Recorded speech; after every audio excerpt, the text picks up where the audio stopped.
So I've been doing some research on borderline personality disorder, as my previous bipolar diagnosis might be incorrect, and that might be an illness that I have. Now, it's not. It sounds a lot crazier of an illness than it is. It's not multiple personality disorder or anything like that. Um, but anyway, I'd go into explaining it, but I'd rather not make a 20-minute video out of this.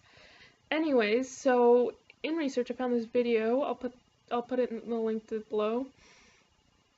And it does talk about extremes. It makes it sound a lot worse than it is. Most sufferers aren't on the extremes of substance abuse and stuff. Well, they are, but it's not like a constant.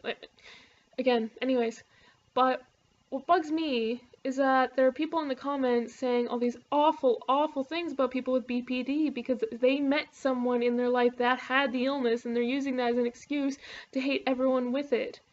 Like, why are you looking that up? And one person was even saying that that we don't have souls and that we're not human and bullshit like that.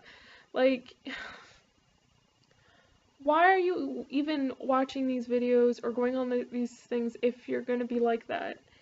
Like, I was trying to find information after watching the video, and it was helping me understand, but I felt better, and then I go down to the comments looking for solidarity and finding insults and hatred.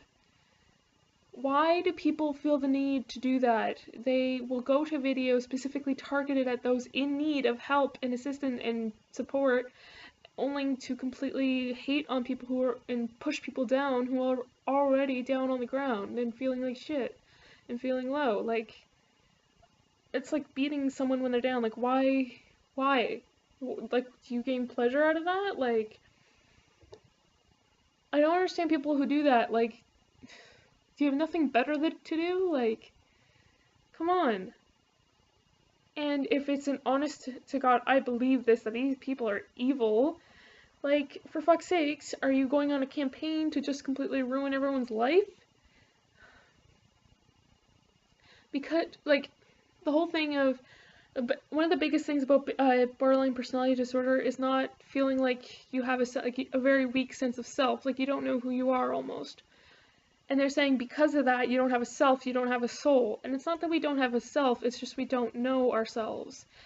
And for me, for example, it's because I was taught growing up everything that made me was wrong and stupid or worthless or whatever else. And I was treated like shit whenever I just wanted to be myself. So I tried to be what everyone else wanted me to be and try to do things for everyone else to make everyone else happy. That along the way I lost myself, and now I've gotten to a point where I'm just trying to be what everyone else wants me to be, and I don't know who I am.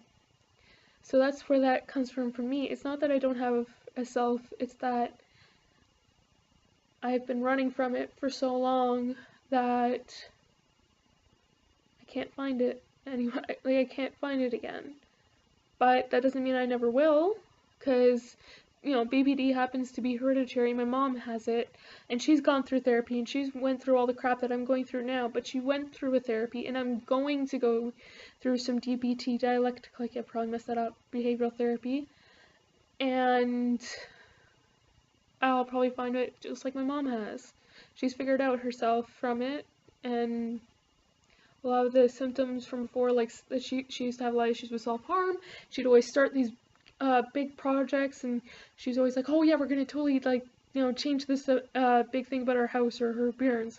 She started all these different weight loss or health food stuff, and she's always doing this and whatever. I remember as a kid, growing up as a kid, but now she's completely steady and everything else because she went through this therapy to help deal with it and try to rediscover herself, because she had a similar issue as I did growing up of trying to please everyone and be what everyone else wanted her to be. So she lost her sense of self again in that way. So, like, I just don't understand why people feel the need to be such insensitive jerks. Like, how is your life improved by worsening someone else's quality? Like, how is the quality of your life improved by worsening someone else's quality of life? Like, really?